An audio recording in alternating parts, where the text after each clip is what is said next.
As part of an upcoming CBSN Original, we sent CBS News correspondent David Begnaud and CBS News' Adam Yamaguchi to Puerto Rico to investigate reports of backlogs at morgues and a smell emanating from them. Now, it's unclear how many people died as a result of Hurricane Maria, which struck now nearly a year ago, but several reports suggest the number was far higher than the official toll released by the government. CBS News correspondent David Begnaud joins me now from Tampa, Florida. David, I understand you got exclusive access into one of these Puerto Rico morgues. Tell us what you saw. Well, the exclusive access might be a loose way to describe it. We were invited at the request of the governor's press secretary, who has since left.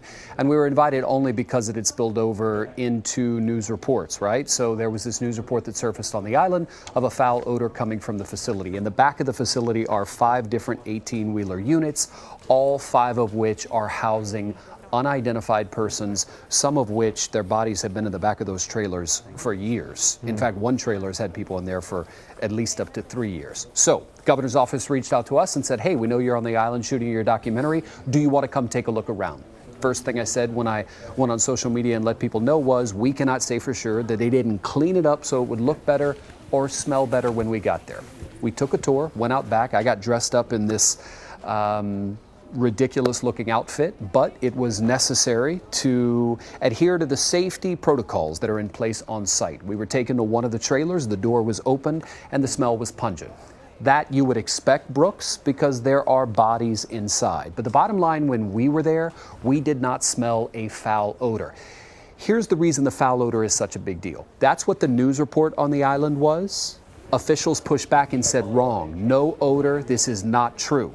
Well, now, just within the last 2 hours, I confirmed through one of the governor's representatives in Washington, there is in fact a document coming from the Puerto Rico Department of Health that makes mention of an odor coming from the facility. Like the individual said to me, David, it's not ridiculous. We should have conceded that there was some smell at some point. We're dealing with bodies, decomposing bodies that are in these trailers. Here's the bottom line. There's a bigger picture. Let me give you the context. The bodies are there because there's a backlog. The backlog has existed for up to 3 years, maybe even longer. Only recently have Puerto Rican officials reached out to FEMA and said, we need some help. We need money and we need personnel. And so yesterday, 13 mortuary officers who can help receive and transfer bodies have arrived.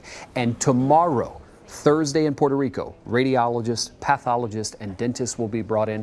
We're told if they process the roughly 300 bodies involved in the backlog, they could dwindle that backlog within the next 3 weeks. When we talk about a backlog, Brooks, we're talking about people who remain unidentified. In some cases, their families know that they're there, but they don't come to claim them.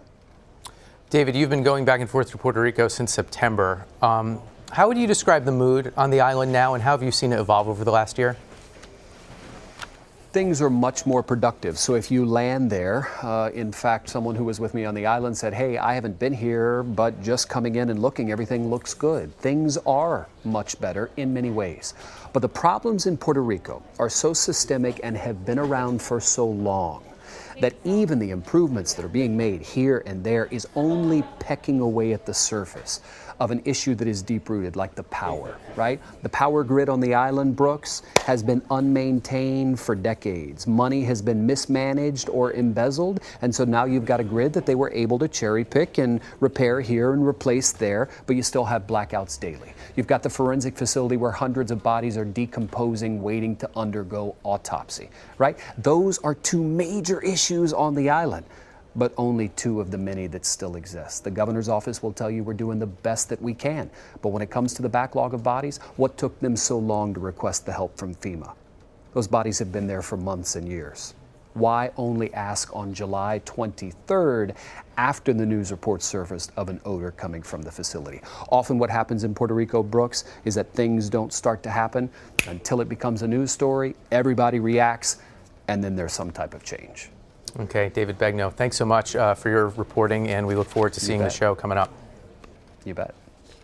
And a quick note, our CBSN Originals team will be airing their documentary near the anniversary of Hurricane Maria making landfall in Puerto Rico. That was September 20th.